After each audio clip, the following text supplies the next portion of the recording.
Hello everyone and welcome to learn up IAS. आज की इस वीडियो में हम लोग बहुत इंपॉर्टेंट टॉपिक जानेंगे और वो ये है कि सुप्रीम कोर्ट ने कास्ट सेंसस को अब होल्ड किया है। एक्चुअली क्या हुआ था कि आपको पता होगा कि पिछले 2-3 साल पहले से ऑपोजिशन ने काफ़ी हद तक डिमांड किया था कास्ट सेंसस को, और गवर्नमेंट ने लास्ट ईयर इसको एक्सेप्ट भी कर लिया था कि इस बार जो 2027 वाला सेंसस हो रहा है, जिसको 2027 सेंसस कहा जाएगा, जो अभी से स्टार्ट हो गया है, उसको उसमें कास्ट सेंसस भी इंक्लूड किया जाएगा। तो उसके खिलाफ तो गवर्नमेंट ने उसको एक्सेप्ट कर लिया था और गवर्नमेंट ने कहा है कि इस बार से कास्ट सेंसस भी होगा। तो इसके खिलाफ किसी ने सुप्रीम कोर्ट में पिटीशन फाइल की थी और सुप्रीम कोर्ट ने इसको रिजेक्ट कर दिया और सुप्रीम कोर्ट ने कहा कि nothing wrong in holding caste census, any of the government should know who is backward. तो गवर्नमेंट को ये पता होना चाहिए कि कौन बैकवर्ड है, इसीलिए कास्ट सेंसस कराया जा रहा है, इसमें कोई गलत नहीं है। दूसरी बात, अगर आपने देखा होगा ये फर्स्ट पेज में आया था द हिंदू की आज, अगर आपने द हिंदू न्यूज़पेपर पढ़ा होगा।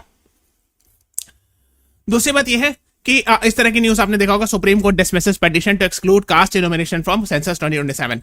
तो आप देखोगे nothing wrong in caste census, supreme court rejects plea against the move. Okay, तो जो सेंसस 2027 अभी हो रहा है, जो कि नेक्स्ट ईयर तक चलेगा, इसलिए उसको सेंसस 2027 कहा जा रहा है। तो इसमें जो है कास्ट भी पूछा जाएगा, है ना। हर जब सेंसस में लोग जाएंगे, जो गवर्नमेंट टीचर्स जाते हैं और आपको आपके बारे में पूछते हैं, उसमें कास्ट के बारे में भी डेटा कलेक्ट किया जाएगा। इनफैक्ट 2011 में भी कास्ट सेंसस किया गया था, लेकिन उसका पब्लिक डेटा सारे कास्ट का नहीं, सिर्फ एससी और एसटी का रिलीज किया गया था। ओके, जिसको हम लोग सोशो इकोनॉमिक कास्ट सेंसस कहते हैं 2011 का। तो उसको उसके कास्ट सेंसस के सारे डेटास नहीं रिलीज किए गए थे, सिर्फ 2011 के सेंसस के शेड्यूल कास्ट और शेड्यूल ट्राइब के डेटा रिलीज किए गए थे कि how much percentage of schedule caste and schedule tribe is there, यानी कितने परसेंटेज शेड्यूल कास्ट के, कितने शेड्यूल ट्राइब के। ठीक है, supreme court and yesterday said there was nothing wrong in government of the day asserting caste as part of ongoing nationwide exercise, है ना। तो ये सुप्रीम कोर्ट ने कहा। दूसरी चीज, सुप्रीम कोर्ट ने यह भी कहा, the top court was responding to a petition filed by Sudhakar Gumula that caste enumeration should not be made part of 2027 census। तो किसी ने पिटीशन फाइल किया था कि कास्ट सेंसस नहीं होना चाहिए, कास्ट के बारे में नहीं पूछा जाना चाहिए। तो सुप्रीम कोर्ट ने कहा कि नहीं, इसमें कोई गलत नहीं है। दूसरी बात, सुप्रीम कोर्ट ने कहा कि ये जो है ना, ये जुडिशरी का डिसीजन नहीं है।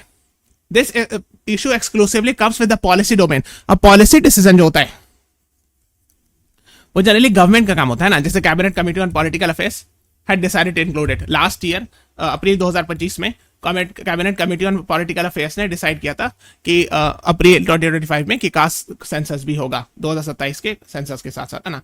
तो जो 2011 वाला सेंसस हुआ था उसमें सिर्फ शेड्यूल कास्ट और शेड्यूल ट्राइब के परसेंटेज हमें पता है। ओके, बाकी सारे कास्ट के सेंसस, कास्ट के परसेंटेज नहीं रिवील किए गए थे, है ना। So that is what you should be knowing. ये सबसे इंपॉर्टेंट ये है कि लास्ट कास्ट सेंसस जो हुआ था वो इंडिया में 1931 में हुआ था, जिसका डेटा हमारे पास है। Last caste census whose data is with us. ठीक है, सो 1931 में किया गया था। ओके, ये आपको पता होना चाहिए। नाउ अगर आप देख सकते हो आर्टिकल 246, जिसमें यूनियन लिस्ट, स्टेट लिस्ट और कंकरेंट लिस्ट को डिफाइन किया गया डिटेल में, जिसको 7 शेड्यूल के साथ रीड किया जाता है। आपको पता होगा 7 शेड्यूल में यूनियन लिस्ट, स्टेट लिस्ट और कंकरेंट लिस्ट दिया हुआ है। तो अगर आप आर्टिकल 246 के साथ उसको रीड करोगे तो आपको पता चलेगा कि सेंसस जो है ना, कि यूनियन सब्जेक्ट है, यानी सेंट्रल गवर्नमेंट की रिस्पॉन्सिबिलिटी कंडक्ट कराना अंडर होम मिनिस्ट्री। ये ध्यान रखिएगा, मिनिस्ट्री, बिकॉज हो सकता है ऑप्शन में कहीं पे दे दे MoSPI, ministry of statistics and programme implementation, और आप सोचोगे स्टैटिस्टिक्स का है तो यही आंसर होगा, बट नहीं, होम मिनिस्ट्री कंडक्ट कराती है census. This has to be very crystal clear, एकदम ध्यान रखिएगा, ये बहुत इंपॉर्टेंट है। ओके, सो जो लास्ट सेंसस हुआ था 2011 वाला, इसको 15th सेंसस था। ओके, और आपको पता होगा हर साल, हर डिकेड के बिगिनिंग में होता है, जैसे 2001 में होगा, 2011 में होगा, 2021 में आइडियली होना चाहिए, बट कोविड वगैरह आ गया तो अब जाके हो रहा है, 2026 में हो रहा है, 2027 में फाइनल रिजल्ट आएगा। सो इसको हम लोग 2027 सेंसस कहेंगे। ठीक है, तो सेंसस का है ना, आप देख सकते हो, है ना, जो लास्ट सेंसस कंडक्ट कराया गया था, सो उसका मोटो था आवर सेंसस आवर फ्यूचर, और इसमें बताया गया था डेंसियस स्टेट कौन सा है ना, लीस्ट डेंसियस स्टेट एक्सेप्ट, है ना। अच्छा, एक चीज आपको पता होनी चाहिए, राइट नाउ हमारे पास 28 स्टेट्स और 8 यूनियन टेरिटरी है राइट नाउ इन इंडिया, है ना। तो उस टाइम पर सी चंद्रमौली साहब जो आईएएस ऑफिसर थे, वो रजिस्ट्रार जनरल और सेंसस कमिश्नर थे 2011 में। नाउ अब हुआ ये था कि जो 2011 का सेंसस हुआ था उसके साथ साथ SECC भी हुआ था, यानी सोशल इकोनॉमिक कास्ट सेंसस भी हुआ था, लेकिन गवर्नमेंट ने कास्ट का डेटा नहीं रिलीज किया था।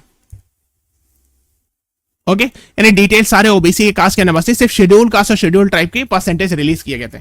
ओके, सो इट मींस अगर ये कहा जाए कि लास्ट कास्ट सेंसस इंडिया में कब हुआ, जिसका डेटा हमारे पास है, सो द आंसर इज 1931, और वो इंडिपेंडेंस से पहले का था। ओके, तो आप देख सकते हो, you can read in detail, मैंने सेंसस और सोशल इकोनॉमिक कास्ट सेंसस के बारे में यहां पर अटैच कर दिया।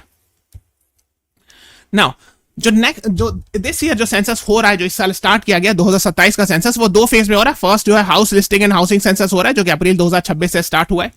और आपने देखा होगा कि आपके घर के आसपास भी लोग आए होंगे जो गवर्नमेंट टीचर होते हैं, जो कि हाउस लिस्टिंग से रिलेटेड सवाल पूछा होगा उन्होंने। और दूसरा होगा 2 सितंबर 2026 तक चलेगा, और दूसरा जो होगा फरवरी 2027 से होगा, जो पॉपुलेशन इनोमिनेशन होगा। इसमें कास्ट वगैरह की बात पूछी जाएगी एंड ऑल, पूरा डिटेल पूछा जाएगा। ठीक है, सो ये आपको पता होना चाहिए, है ना। तो अगर आप देखोगे सो अभी रजिस्ट्रार जनरल सेंसस कमिश्नर कौन है, सो इनके बारे में आप देख सकते हो, है ना। मिस्टर मृत्युंजय कुमार है। आप इसको कमेंट सेक्शन में उनका नाम बताना detail, who is the right now registrar general census commissioner of India. Now दूसरी बात एक और चीज कही जा रही थी, वो ये कहा गया था कि 131st अमेंडमेंट बिल लाया गया था ताकि वुमेन्स रिजर्वेशन को अभी यानी लास्ट 2011 के सेंसस के थ्रू इंप्लीमेंट किया जाए। ठीक है, नाउ अब आप ये क्रिस्टल क्लियर रखिएगा कि women's reservation bill already pass हो चुका है 2023 में। ओके, और इस पर क्वेश्चन भी आया था 2024 में। क्वेश्चन था नारी शक्ति वंदना अधिनियम, ये यूपीएससी प्रीलिम्स का question. Provisions will come into effect from 18th Lok Sabha, 18वीं Lok Sabha यानी जो 2024 में लोकसभा स्टार्ट हुई उसी में से इंप्लीमेंट होने की बात कही गई थी। नहीं, कहा गया था कि जब 2026 तक आपको पता है सीट्स फ्रीज किया गया, उसके बाद जो सेंसस होगा, उसके बाद डेलिमिटेशन होगा, उसके बाद ये इंप्लीमेंट होना था। ये था लिखा हुआ नारी शक्ति वंदना अधिनियम में। इसी को चेंज करके 131st अमेंडमेंट ये कहा जा रहा था कि अभी से 2011 के सेंसस से इंप्लीमेंट कर दिया जाए, बस यही बात थी। और डिलिमिटेशन अपोजिशन प्रोटेस्ट इसलिए कहा था कि डिलिमिटेशन जो है यानी जो फ्रीजिंग ऑफ सीट्स को है उसको खत्म कर दिया गया, मतलब सीट्स को फ्रीज किया गया था, है ना, 2026 तक। इस पर हम लोग सेपरेट क्लास लेंगे, बिकॉज यहाँ पर डिस्कस नहीं किया सकता है कि सीट फ्रीज क्या होता है इन डिटेल। तो अभी आप इतना समझ लो कि 131st अमेंडमेंट बिल जो था वो जो है ऑलरेडी एग्जिस्टिंग 2011 सेंसस से वुमेन्स रिजर्वेशन को इंप्लीमेंट करने की बात की जा रही थी, जबकि 2023 में already women's reservation bill pass कर दिया गया था। लेकिन उसमें ही कहा गया था कि जब 2026 के बाद, है ना, जो फर्स्ट सेंसस होगा उसके बाद जो डिलिमिटेशन होगा उसके बाद ये इंप्लीमेंट होना था। तो that's why one is wrong. This will be in force for 15 years, ये सिर्फ 15 साल के लिए था, है ना। There are provisions for reservation of seats for SC ST of women within the quota, है ना। जो शेड्यूल कास्ट की जो सीट्स रिजर्व थी लोकसभा MP के लिए, उसमें से भी, है ना, वुमेन को रिजर्वेशन मिलने की बात कही गई थी उसके अंदर भी। So that is correct, so right answer is C। ठीक है, सी आपको पता होना चाहिए, करेक्ट पूछा जा रहा था। और ये था, है ना, 186 अमेंडमेंट एक्ट जो 2023 में पास हुआ था, है ना। सो 33% reservation Lok Sabha, state legislative assembly और दिल्ली लेजिस्लेटिव असेंबली के लिए था, है ना। तो आप देखोगे इसमें 15 years की बात कही गई थी। Okay, that is what you should be knowing. और इसमें लिखा हुआ था, है ना, the gadget notification also published the same day which made it clear reservation will come into force soon after first delimitation until 2026। तो 2026 तक सीट फ्रीज कर दिया गया था।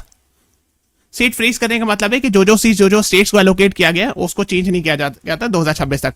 पहले 1970 से लेके 2000 के आसपास तक किया गया था, फिर उसको 2026 तक किया गया था, है ना, फ्रीज किया गया था, बिकॉज पॉपुलेशन रीजन था। I am not going in that detail, उसके लिए सेपरेट क्लास लेना होगा। तो ये था इस बिल में। लेकिन जो ये वाला बिल कहा जा रहा था 131st अमेंडमेंट बिल, इसमें ये कहा जा रहा था कि इसी बार से, यानी कि अभी रिसेंटली जो 2011 वाले सेंसस है उसी से के बेसिस पर इंप्लीमेंट कर दिया जाए वुमेन्स रिजर्वेशन। और प्लस डिलिमिटेशन से रिलेटेड भी ये न्यूज था। We are not going in that detail, उसके लिए हम लोगों ने सेपरेट क्लास लिया है 131st अमेंडमेंट बिल, आप चाहो तो देख सकते हो हमारे चैनल पर। ओके, सो इसमें लिखा था कि 18th लोकसभा, जो कि गलत स्टेटमेंट है ना। Provision will come into effect from 18 Lok Sabha, नहीं 18 लोकसभा तो 2024 में ही स्टार्ट हो गया था। और उसमें क्या लिखा हुआ था, साफ लिखा हुआ था कि 2026 के बाद, है ना, कहां चला गया, है ना, फ्रोजन एंड 2026, उसके बाद ये इंप्लीमेंट किया जाएगा, जो कि 2023 में ये लाया गया था। और जो यूपीएससी में क्वेश्चन आया था 2024 में आता क्वेश्चन, कहां चला गया, वेर इट इज। ठीक है, सो ये नहीं होगा।